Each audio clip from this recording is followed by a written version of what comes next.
This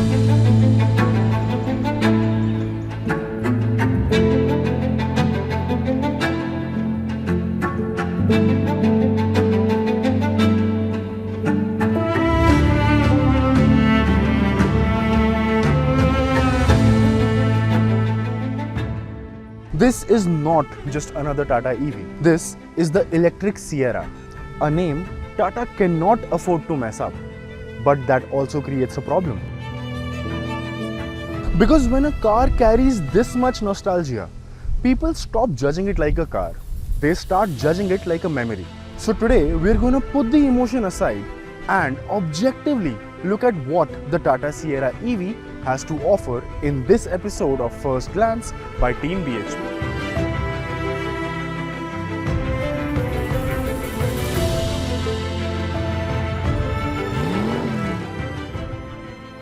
But since this is a media drive and not a full ownership review, I'll not pretend like I'll be able to give you a detailed verdict on things like battery degradation, charging reliability and software stability, because we only have the car for a day. But what I can tell you is whether the fundamentals feel right.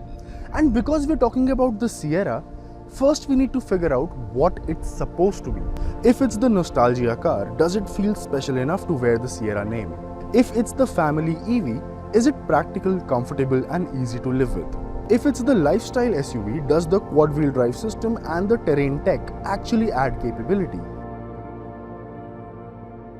I think these questions really matter because a car can pass the spec sheet test but still fail the ownership test. Design. I think this car looks good, especially in this color with these beautiful palm trees in the background. But I want to know what you guys think. Do let me know in the comments.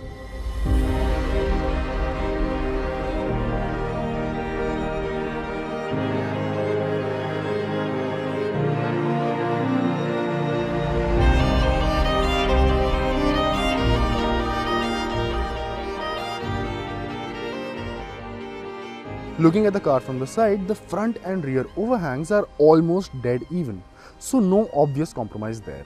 The Sierra.ev gets 19-inch alloys in the top spec trim with low rolling resistance tires, standard from the Pure S upwards.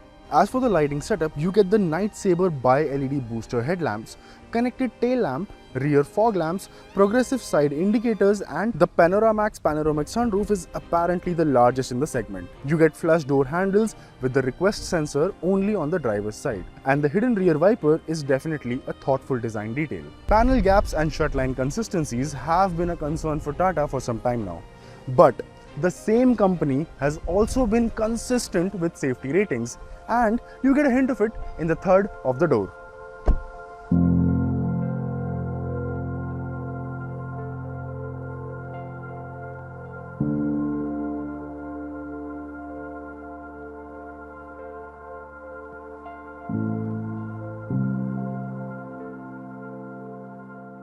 A good cabin might not necessarily be the one with the most screens, but it is definitely the one that makes your life easy.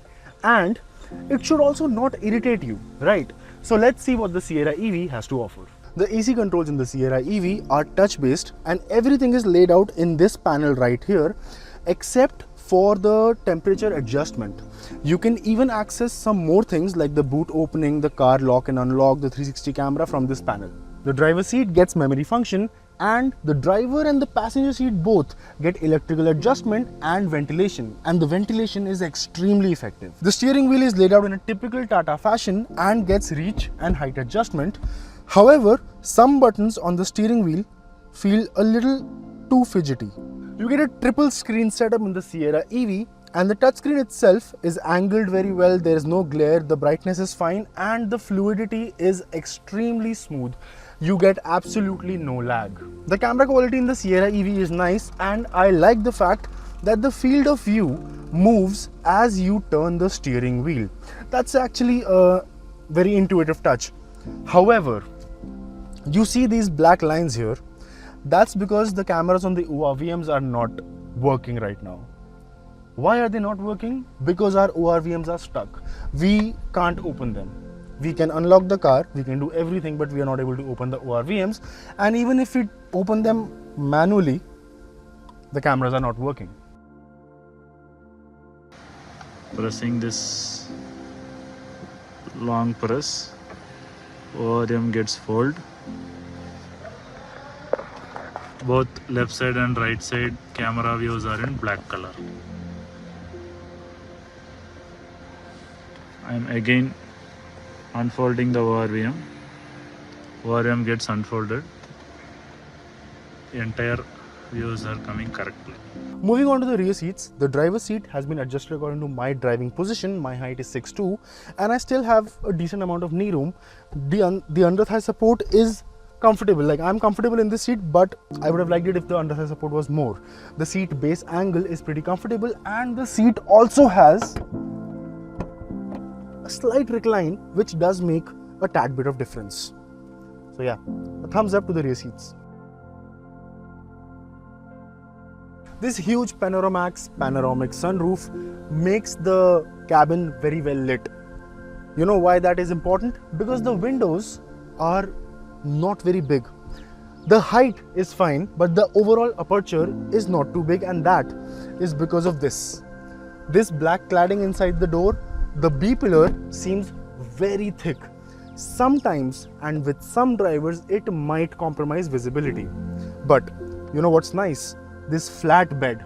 Because the battery is right here under us, the rear floor is completely flat, which is a big plus. And the 65-watt charging socket, which is Type C, just a cherry on top.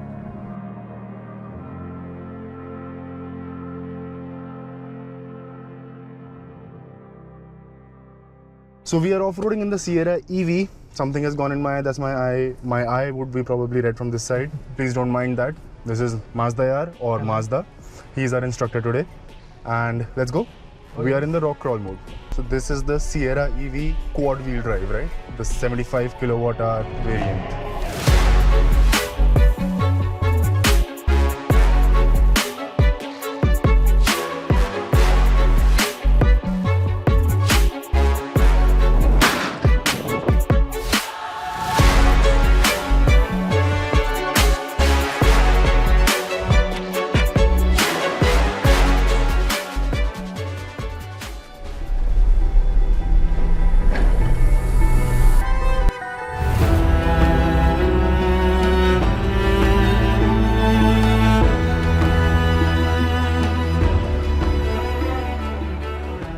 The ride quality of the Tata Sierra.ev is very compliant, especially on bad roads.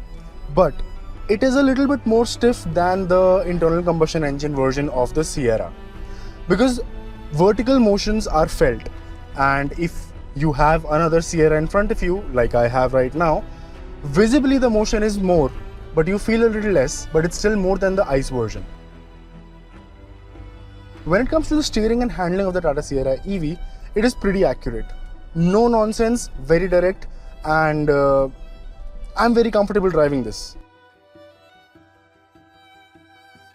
Let's talk a little about the regen modes and the braking of the car.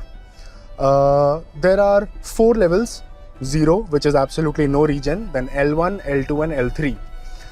One pedal drive is not possible, simply not possible. L3 is not strong enough for you to give you that confidence, for you to have that confidence that you can drive this car in a one pedal mode. You will have to use the brakes. And if you're driving in the boost mode or the sports mode with L2 or L3, it is a dangerous combination, because you will constantly be accelerating and slowing down, accelerating and slowing down. Brakes, however, the feedback is very spongy. The brake pedal feel is very spongy. The feedback is not so strong, but the brakes are very effective.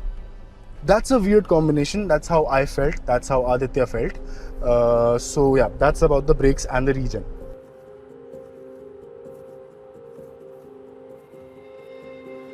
So talking about the NVH and refinement of the Sierra.ev, let's start with the wind noise.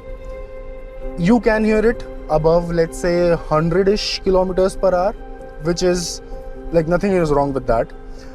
When it comes to the tire noise, yes, there is some tire noise, especially on concrete roads.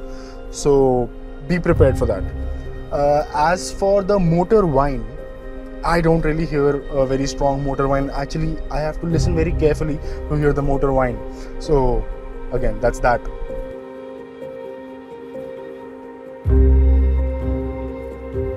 When you talk about the suspension, the Ultra Glide suspension, I actually like it.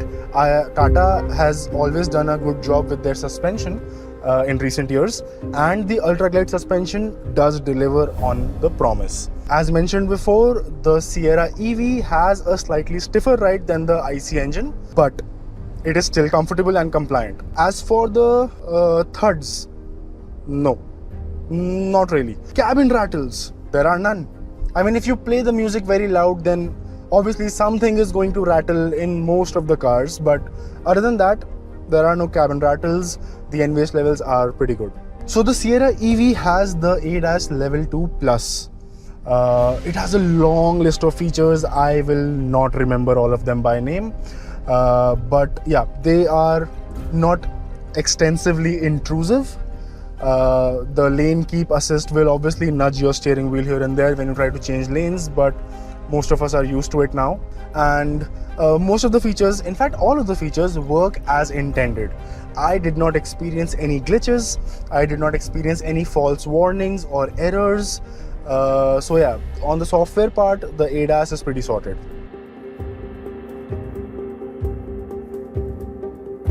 Eco mode. So right now we're driving the car in the Eco mode, which has the least power delivery out of all, because obviously, as the name suggests, economy.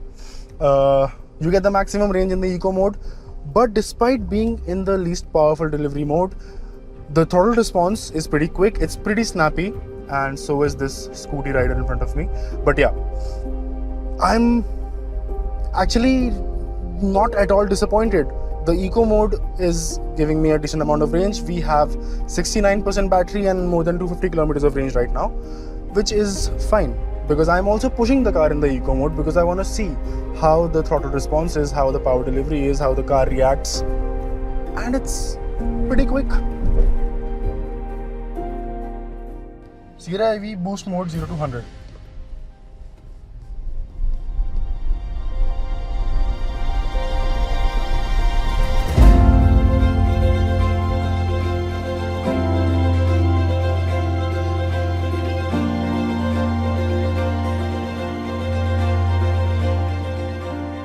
So what has Tata absolutely nailed with the Sierra.ev? I'll tell you that it's the drivetrain, the quad-wheel drive system, and the design. What is better than expected? The handling for sure, and the drivetrain. What can improve?